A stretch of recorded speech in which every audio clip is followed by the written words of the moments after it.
Dalawang tulog na lang, mapapanood na ang It's Showtime sa GTV. At feeling senti sina Anne, Ogie at Vice Ganda nang napalook back sa mga naging show dito sa GMA. Panoorin natin ang old videos nila bilang kapuso sa chika ni Nelson Canlas. Kapuso, kapamilya, G ka na ba? Bago ang historic milestone sa Philippine TV sa Sabado. Nice to see you again, mga kapuso. Nagbalik tanaw ang ilang kapamilya stars sa pag-ere ng It's Showtime sa GTV ng Kapuso Network. Nagsimula ang showbiz career ni Ann Curtis sa GMA Network nang bumida siya sa teen-oriented show na TGIS noong 1997 at sa drama series na Ikaw na Sana. Nasundan pa ito ng comedy show na Bebo Tenga, Ana Karenina at Idol Ko Sikat. I've always been able to still work with my GMA family, even when I became a kapamilya. I was still able to do a film and promote. So it's just nice to also be back from where my first TV shows came out on. So it is nostalgic. May 2 dekada rin ang itinagal ni Ogie Alcacid sa Kapuso Network bago maging kapamilya. Ni sa hinagap ay hindi raw niya inasahang mangyayari ang pagsasani puwersa ng 2 higanteng network. Mayroon akong history sa GMA and I am creating a new history with ABS-CBN. Parang ano siya, alam mo yung 2 mong magulang nagsama.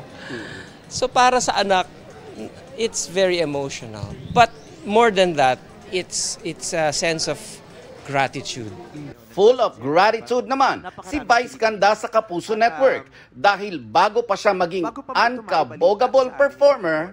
Sa GMA talaga ako nagsimula kasi yung first TV appearance ko, sumali ako ng singing contest sa Itbulaga. First variety show na guesting ko sa SOP. Tapos ang una kong teleserye sa GMA din, yung sa Ang Sulok ng Langit.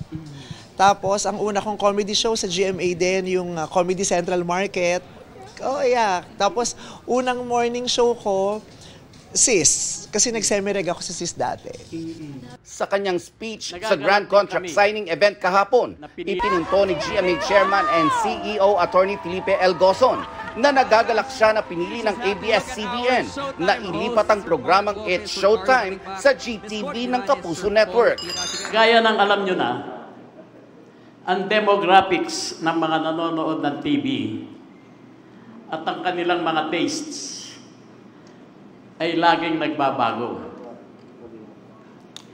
At ang mga programa ngayon ay hindi lamang sa TV nakikita, kundi sa marami pang ibang platforms at devices. Kaya sa aming pananaw,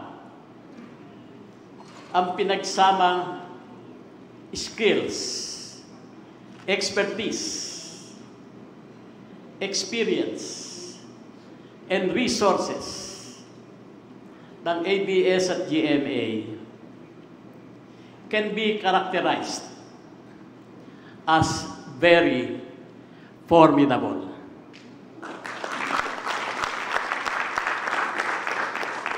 Dahil malawak ang analog at digital reach at malinaw ang signal at reception ng GTV, malamang na hindi lamang ma-maintain ng Showtime ang mataas na rating nito, kung hindi baka tumaas pa. Nelson Canlas, updated sa Showbiz Happenings.